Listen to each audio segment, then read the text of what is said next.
तो परीक्षित महाराज ने पूछा कि ये दीन कौन थे जिनकी दीनता भगवान ने दूर करी। तो सुखदेव मुनि महाराज ने कहा, कृष्णस्यासिद सखा कश्चित् ब्राह्मणो ब्रह्मवेत्तमा विरक्त इंद्रियथार्थेषु प्रशांतात्मा जितेन्द्रिय। क्या कहा? ब्राह्मणो ब्रह्मवित्तमः, ब्राह्मण है और ब्रह्मवित्त से परिपूर्ण है। अब महाराज दूसरी तरफ आया कि ये दीन भी हैं, भगवान दीन बंधु कहलाए नहीं कि दीनता दूर करके। गरीब हैं, लेकिन कैसे गरीब हैं? धन के गरीब हैं, तन के गरीब हैं, बिल्कुल दुबले पतले हैं, बहुत ही सूखे हुए हैं।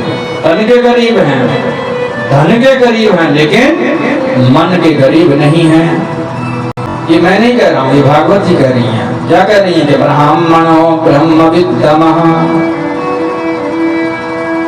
ब्रह्म विद्या किससे? जो इनके पास वित्त है ना, ब्रह्म विद्या का वित्त, ज्ञान का वित्त, संस्कारों का वित्त, ब्रह्मत्व का वित्त, उससे परिपूर्ण है मेरे सुधामा जी महाराज। विरक्त इंद्रियार्थेषु प्रसन्नात्मा जितेन्द्रियः। विरक्त इंद्रियेषु, विषय वासनाओं से विरक्त हैं। आगे कहा प्रसन्नात्मा, शांत चित्त हैं, और जितेन्द्रिय, जिन्होंने अपनी इंद्रियों पर विजय प्राप्त की हुई है, ऐसे हैं हमारे सुदामा जी महाराज। धन से गरीब हैं, तन से गरीब हैं, लेकिन कैसे हैं? ब्राह्मणो ब्रह्मवित्तमः। नियम है इनका कि हर दिन 5 घर पे जाते हैं, कहते कहीं नहीं है, भिक्षामदेहि नहीं कहते हैं, कहीं नहीं कहते हैं, दरवाजे पे जाकर खड़े होंगे। किसी ने दे दिया तो सो गुड, नहीं दिया तो दूसरे पे। 5 में मिल गया तो बहुत बढ़िया, नहीं मिला तो छठे में नहीं जाते हैं। और जो उसमें मिलता है उसी में दोनों पत्नी पत्नी अपना भरण पोषण करते हैं। महाराज, इनकी जो पत्नी है, इनका नाम है सुशीला। सुशीला का मतलब क्या है? तृष्णा, इच्छाएं।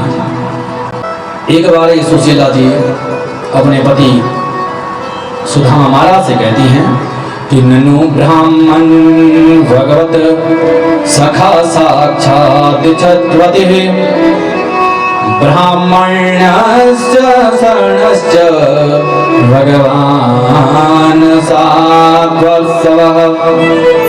कह रही है कि मैंने सुना है कि आपके कोई मित्र हैं और वो द्वारिका के राजा हैं, द्वारिकाधीश हैं।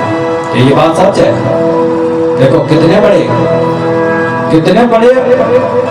धनाढ्य हैं हमारे सुदामा जी, जिसका मित्र पूरी द्वारिका का राजा है, लेकिन अपनी पत्नी तक को नहीं बताया।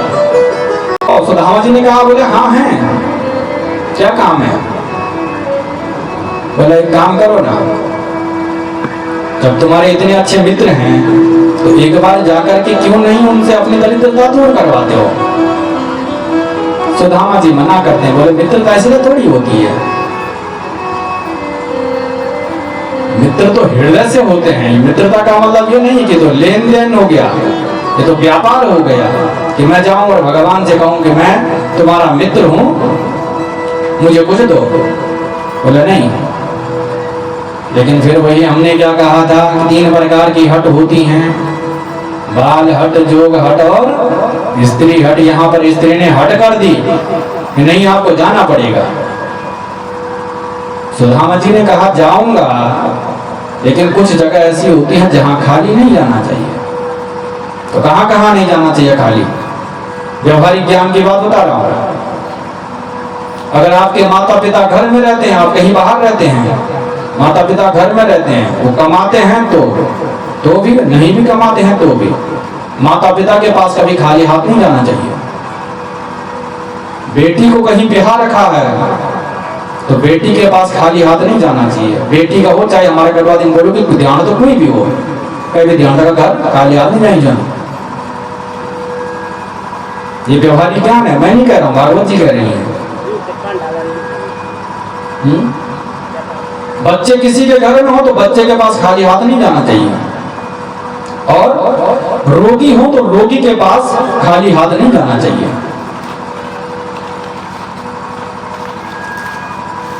सुदामा और मित्र के पास कभी खाली हाथ नहीं जाना चाहिए, क्योंकि मित्र बोलते हैं ना कई बार मजाक में ही बोल दे, आस परियास में बोल दे, क्यों भाई खाली हाथ आया है क्या। तो सुदामा जी ने कहा बड़े वर्षों बाद जाना है, क्या लेके जाऊं। सुशीला ने कहा अभी व्यवस्था करते हैं ना, अपने घर में कुछ नहीं है, आस पड़ोस में गई और 4 घरों से 4 मुट्ठी चावल मांग के लाई। अपनी एक फटी पुरानी धोती थी, उसे डबल ट्रिपल करके उसी में एक छोटी सी पोटली बांध करके दे दी। वो पोटली बांध करके दे दी तो कह रहे हैं सुदामा जी कि जाऊंगा लेकिन कहूंगा क्या, मेरे तो बस की बात नहीं है कहना कि मैं कहूं कि गोविंद मुझे पूछ दे। सुदामा जी उम्र में बड़े हैं, ठाकुर छोटे थे, बोले पहले तो बड़ी उम्र का मैं बड़ा हूं, मुझे कहना नहीं चाहिए छोटे से, और फिर मित्र है, दर्शन हो जाए मिल जाए इतने वर्षों बाद, यही बड़ी बात है। तो सुशीला ने सिखाया, होता है ना पत्नी सिखा के भेजती है कि ये बोली तक जगह है, कहीं तुम गड़बड़ मत कर देना। बोले क्या बोलना है, बोला ये बोलना कि 1 मास 2 पाख में, मास मतलब महीना, पाख मतलब पक्ष, 2 पक्ष होते नहीं महीने में, कृष्ण पक्ष शुक्ल पक्ष।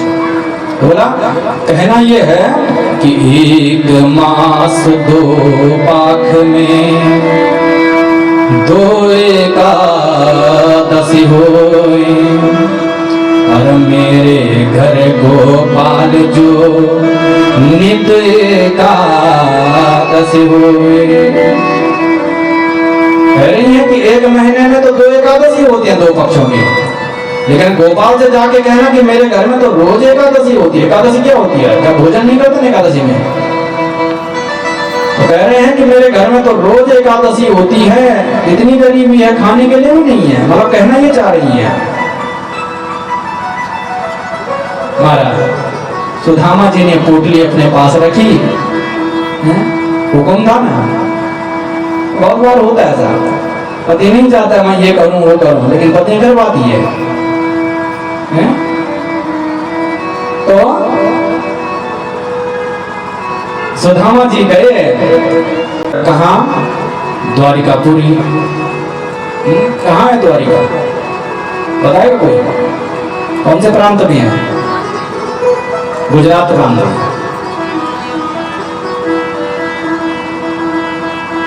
तो समय तो लग नहीं था, पैदल पैदल जा रहे थे।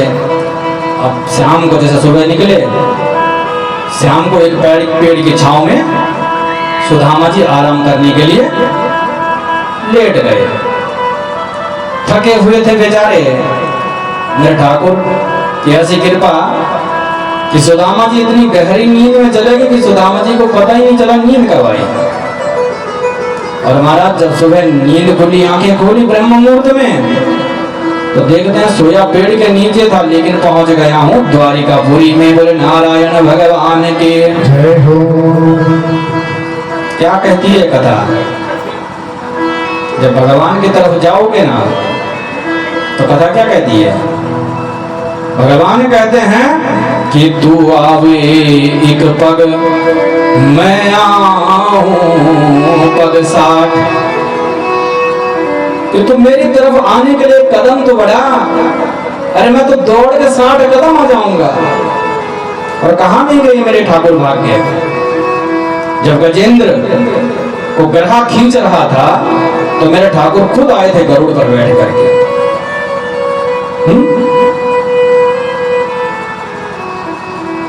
केवट मन से भगवान को याद करता था तो ठाकुर खुद गए केवट के पास राम रूप में। तो भगवान कह रहे हैं कि तू एक कदम मेरी तरफ बढ़ तो सही, मैं 60 कदम आऊंगा। और यही तो जीवन का आधार होना चाहिए। भगवान के जितने नजदीक रहोगे, जितने पास रहोगे, जीवन में झटके उतने कम आएंगे।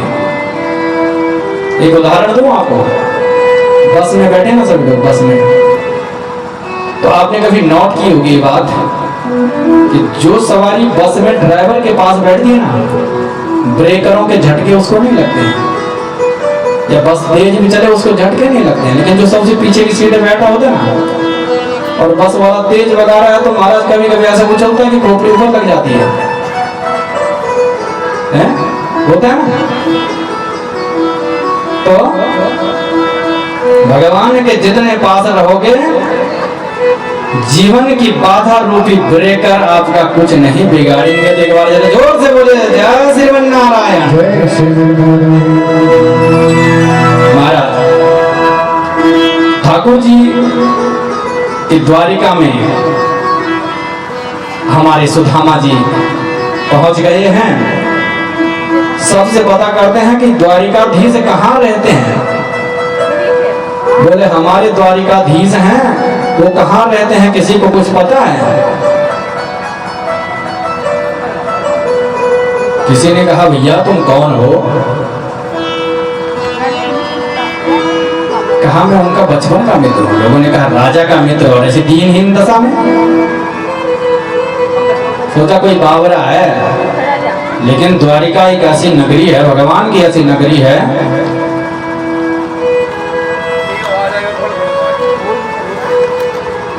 कि जहां सबका सम्मान होता है, धक्के नहीं दिए जाते हैं। वही मैंने अभी कुछ देर पहले कहा था,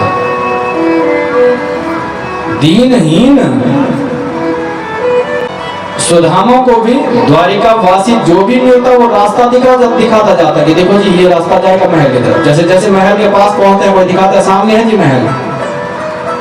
द्वारपालों के पास गए, द्वारपालों ने पूछा भैया आप कौन हो? सुदामा महाराज ने कहा ये मेरे बचपन के मित्र हैं ठाकुर जी, हम एक साथ विद्यालय में पढ़ते थे, गुरु संदीपनी से हमने एक साथ शिक्षा ली है। बोले मैं उनसे मिलना चाहता हूँ, उनको मिलने आया हूँ। तो किसी भी राजा हो या कोई भी बड़ा अधिकारी हो या कोई बड़ा मंत्री, उसका एक प्रोटोकॉल होता है। प्रोटोकॉल के तहत जो द्वारपाल हैं वो ठाकुर जी के पास जाते हैं और ठाकुर जी के आगे हाथ जोड़कर कहते हैं कि महाराज किसी से बगाना जगह तन पे प्रभु जाने को आए बस के ही ग्रामा। किसी बगाना जगह तन पे प्रभु जाने को आए बस के ही ग्रामा। धोती फटी सी लगी तो पति करो पाए ऊपर है तो नहीं ग्रामा। धोती फटी सी लगी तो पति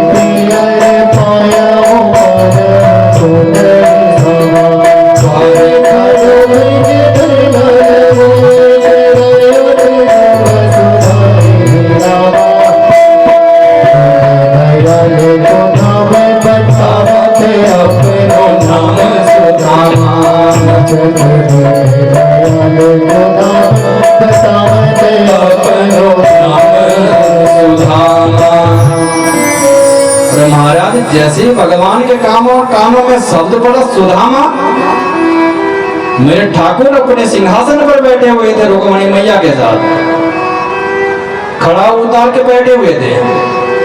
मेरे ठाकुर ने खड़ाऊ भी छोड़ी और लक्ष्मी जी को भी छोड़ दिया।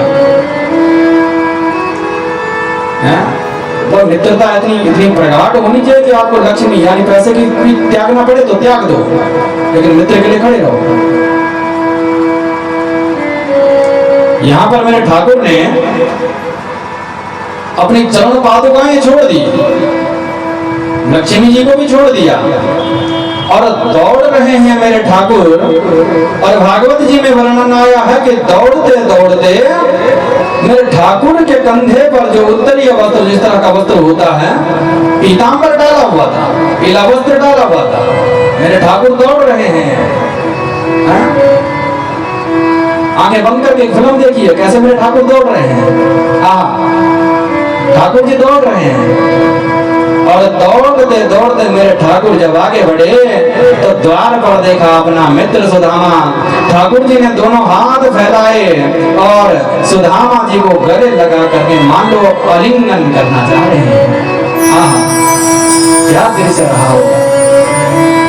आनंद तब आता है जब आप दृश्य में डूब जाओ। वक्ता को भी डूबना पड़े और श्रोता को भी डूबना पड़ेगा तब आनंद आता है। क्या दृश्य रहा।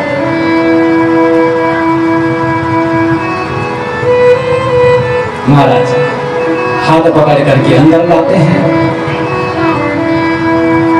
और आकर के अपने सिंहासन पर विराजते हैं। आजकल तो कोई मित्र एक छोटा सा ऑफिस भी खोल देना तो कहता ये वाली तो मेरी कुर्सी है, आप सामने वाली में बैठ जाओ। लेकिन द्वारिकाधीश ने मान लो आज सुदामा जी को कुर्सी पे नहीं बैठाया आपने, मान लो एक द्वारिका का अधिपति बना दिया हो, मान लो इस जगत का जगतपति बना दिया हो। यही तो है भगवान के निकट रहने का सुख। जिसे गरीब कह रहे हैं, जिसे दीनहीन कह रहे हैं, वो भगवान ने आज जगदीश्वर बना दिया। लेकिन जगदीश्वर कौन बनेगा? जो भगवान के प्रति समर्पण का भाव होगा। आप जिस भी कर्म को कर रहे हो उसे बड़ी ईमानदारी के साथ करोगे। कर्म का मतलब ये नहीं है अगर आप दुकान कर रहे हो तो दुकानदारी ईमानदारी से करिए। आप खेत में हल जोत रहे हो तो उसे ईमानदारी से करिए। जिस काम को कर रहे हो उसे ईमानदारी से करिए। भगवान आपको दर्शन देंगे और उसी काम के माध्यम से आपको जगदीश्वर बनाएंगे। भगवान ने मान लो सुदामा जी को जगदीश्वर बना दिया। महाराज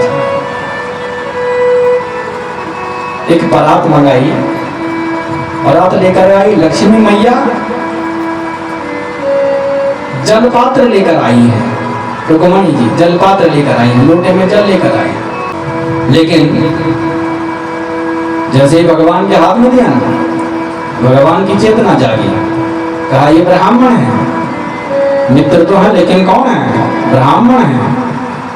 और गंगा जल से भगवान के पैर नहीं धुले। किसी ने कहा भाई क्यों नहीं धुले?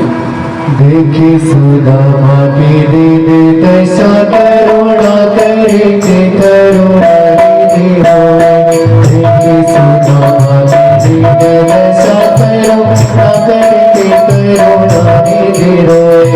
पानी पड़ाते को हाथ छोड़े नहीं नैन जल से भरे पानी पड़ाते को हाथ छोड़े नहीं नैन जल से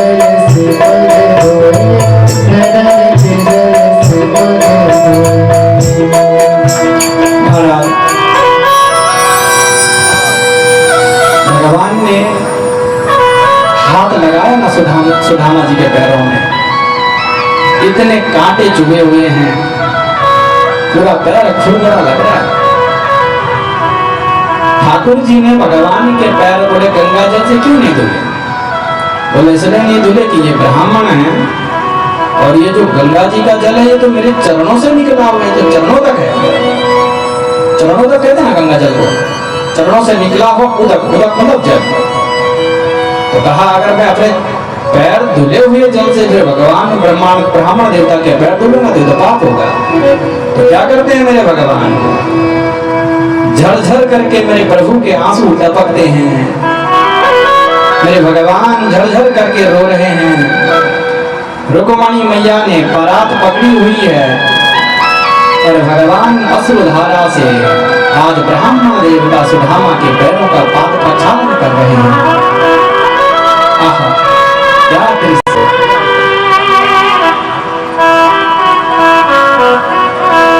उसके बाद राजभवन से जो राजमहल है उससे अपने भवन की तरफ लेके जाते हैं। सुदामा जी को आराम करने को कहते हैं।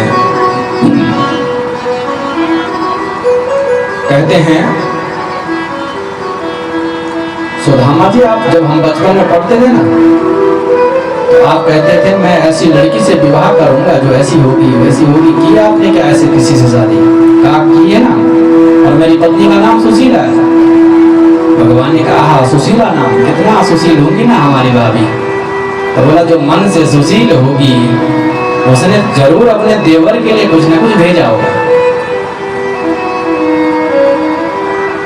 कहा नहीं कुछ नहीं भेजा है। भगवान ने फिर कहा नहीं ऐसा तो नहीं हो सकता है, ब्राह्मण की पत्नी और कुछ ना भेजा हो। ठाकुर जी क्या है, यदुवंशी है, और सुदामा जी ब्राह्मण वंश के हैं। तो कहा आशीर्वाद के रूप में, प्रसादी के रूप में कुछ तो दिया होगा। कहा नहीं मेरी स्थिति देख रहा है कितना गरीब हूं, कहां से लाऊं। फिर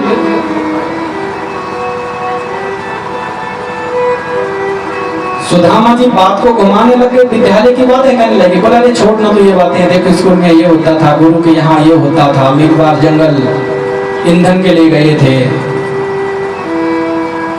लेकिन ठाकुर जी हाँ करते रहे, जैसे मतलब इग्नोर कर रहे हैं बातों को, और फिर पूछ रहे हैं अच्छा ये बता यार कुछ दिया है नहीं दिया है। सुदामा कह रहे तो घूम फिर के फिर वहीं आ जाता है? बोला मैं ये थोड़ी कह रहा हूं कि क्या देना था। तो क्या कहा भगवान ने कि पत्रम पुष्पम फलम तोयम यो मे भक्त्या प्रयच्छति। पत्रम पुष्पम फलम तोयम, और सिर्फ क्या कहा पत्रम पुष्पम फलम तोयम, तो ये कहते हैं जल के, और पत्रम पत्र पुष्प फल, लेकिन कोई पर्टिकुलर नहीं कहा। सबसे बड़ी बात देखिए, लोग कहते हैं भगवान को ये फल प्रिय है, किसी भी फल का नाम नहीं लिया, किसी भी पुष्प का नाम नहीं लिया, किसी पत्र का नाम नहीं लिया, सिर्फ कहा पत्रम पुष्पम फलम तोयम। अरे बोले मुझे कुछ भी पत्ते भी चढ़ा लो, मन के भाव से चढ़ाओ, किसी भी चीज के हो, भगवान सब स्वीकार करते हैं। ठाकुर जी ने कहा भैया सुदामा आपके एक हाथ में दर्द रहता है क्या? सुदामा ने कहा नहीं, दर्द क्यों होगा। बोले आप जब से आए हैं मैं देख रहा हूँ आप एक बाह दबा के ही बैठे हुए, एक हाथ से इशारा कर रहे हैं लेकिन दबा के बैठे हुए हैं। क्या कर रखा था सुदामा जी ने? जो कोट ली थी ना वो बाह में दबा रखी थी कि ठाकुर कहीं देख ना ले। मेरे ठाकुर ने एक झटके दे करके वो पोटली खींची, और जैसे ही पोटली खींची महाराज उसको खोला, उसमें अनेक प्रकार के चावल थे। कोई लाव साटी, कोई बासमती, कोई है ना कोई मोटा वाला चावल, कोई कंट्रोल का चावल, क्योंकि 4 घरों के थे, अलग अलग घर के थे।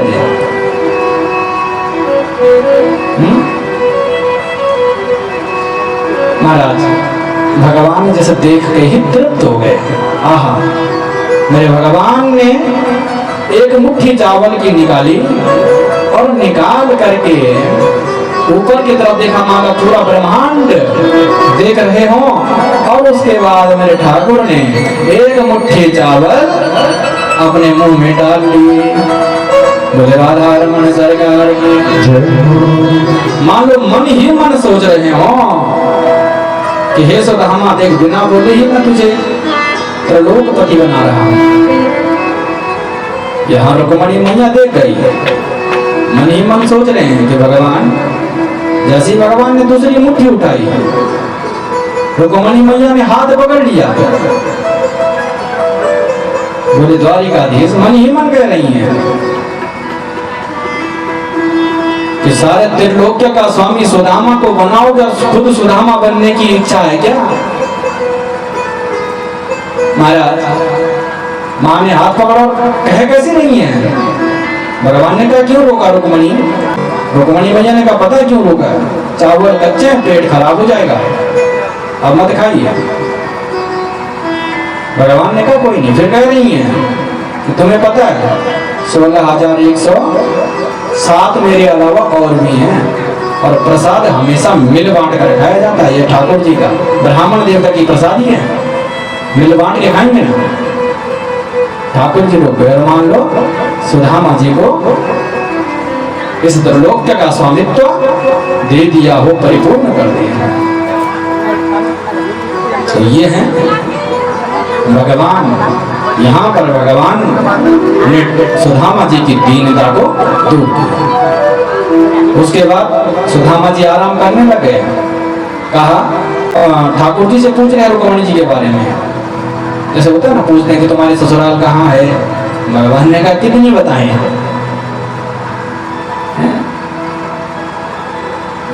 बोला कितनी क्या? बोला 16,107 और है इनके अलावा। तो सुदामा जी ने कहा भैया एक से मिल गया बहुत है, इतने मिलते मिलते तो मेरे पास से यहीं बीत जाएंगे, घर जाके सुशीला पीटेगी। महाराज मान लो ठाकुर जी ने सारी जो 16,107 अन्य थी रुक्मिणी माता के अलावा पूरी 16,108 हो गई वहां पर, सबको एक साथ ब्राह्मण देवता के पाद सेवन का मौका दिया। सुदामा जी ने, ब्राह्मण देवता ने सबको खूब खूब आशीर्वाद दिया। और यही चीज एक बार नारद जी के साथ हुई थी। नारद जी ने कहा देखिए जरा भगवान कैसे लीला करते हैं, 16,108 पत्नियों के साथ कैसे रहते हैं। तो जब देखने गए तो प्रत्येक कमरे में प्रत्येक पत्नी के साथ ठाकुर उसी समय है। अनेक रूप रूपाय विष्णुवी प्रभ विष्णु, वही तो नारायण है, वही तो विष्णु है। जो एकता में भी जिसके अंदर अनेकता हो, और अनेक होने के बाद भी जो एक हो वही तो विष्णु है, वही तो नारायण, वही तो भगवान है।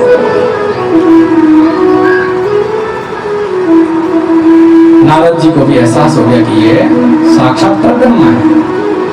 सुदामा को भी आज दर्शन मेरे ठाकुर ने कर। सुदामा जी लौटे और लौटते लौटते सोच रहे हैं कि अब सुशीला से जाके क्या कहूंगा, ठाकुर ने दिया कुछ नहीं है, उल्टे मेरी एक मुट्ठी चावल भी खा ली, दिया कुछ नहीं है। सोचते सोचते आ रहे हैं। जैसे ही अपनी नगरी में पहुंचे सब प्रणाम कर रहे हैं, सुदामा महाराज की जय हो, सुदामा महाराज की जय हो। सुदामा जी ने कहा अरे आज तो यहाँ के नागरिक सब बदल गए हैं। जाके देखा तो जहाँ टूटी फूटी झोपड़ियां होती थी वहां आज राजमहल बन गए हैं, स्वर्ण महल बन गए हैं। लोगों से पूछा भाई मेरा घर कहाँ है। सुदामा जी की स्थिति नहीं बदली थी उस समय तक, नहीं तो पहले ही पता चल जाता कि क्या दे दिया मेरे ठाकुर ने। सुदामा जी वैसे ही गरीब वाली स्थिति में चल रहे हैं। किसी ने घर दिखाया, सुदामा जी को विश्वास नहीं, कहा ये मेरा घर कहाँ से हुआ। अरे बोला यही है, अंदर जाके तो देखो आप ही की पत्नी सुशीला मिलेगी। अंदर जाके देखा तो सुशीला एकदम लक्ष्मी स्वरूप दिख रही हैं। जहां खाने के लिए कुछ नहीं होता था वहां आज सुशीला लक्ष्मी की तरह बनी हुई है। गले में स्वर्ण का हार पड़ा हुआ है, दास दासियां लगी हुई है। आकर के सुदामा खुद को देखते हैं, बोलते मैं तो ऐसे का ऐसा हूं, और यहाँ तो सब कुछ बदल गया, मेरी पत्नी ही नहीं पूरी नगरी ही बदल गई। तो सुशीला ने पूछा कि आते हुए क्या कहा था ठाकुर ने। बोला भगवान ने कहा कि होनी थी सो हो गई, कि होनी थी सो हो गई, अब ना ऐसो हुई, कि होनी थी सो हो गई, अब ना ऐसो हुई। अरे भाभी तेरे भवन में नित द्वादशी हो। बोले इतना ही कहा था। तो बोला वही द्वादशी जो कही थी ना, बस यहाँ तो रोज द्वादशी हो रही, रोज भगवान पक रहे हैं। तो महाराज ऐसे करके मेरे ठाकुर ने अपने मित्र सुदामा की दीनता दूर की, और यहीं से मेरे भगवान का एक नाम हो गया दीनबंधु। बोले दीनबंधु नाथ भगवान की जय हो। तो भगवान पे भरोसा रखो, देने वाला सिर्फ एक वही राम है, एक वही श्याम है। बाकी किसी के आगे हाथ फैलाने की आवश्यकता नहीं है। बोले नारायण भगवान की जय हो। दाता एक नाम भिखारी सारी दुनिया, दाता एक नाम भिखारी सारी दुनिया, दाता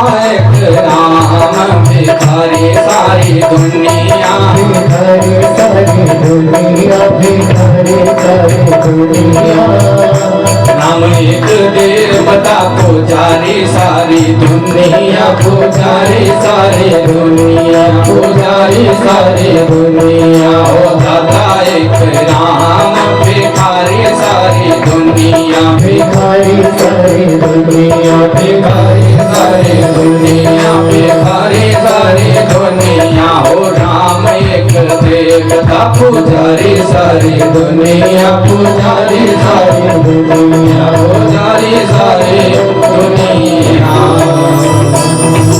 अरे देने वाला तो वो दाता है ना, उसे चाहे राम कहो चाहे कृष्ण कहो,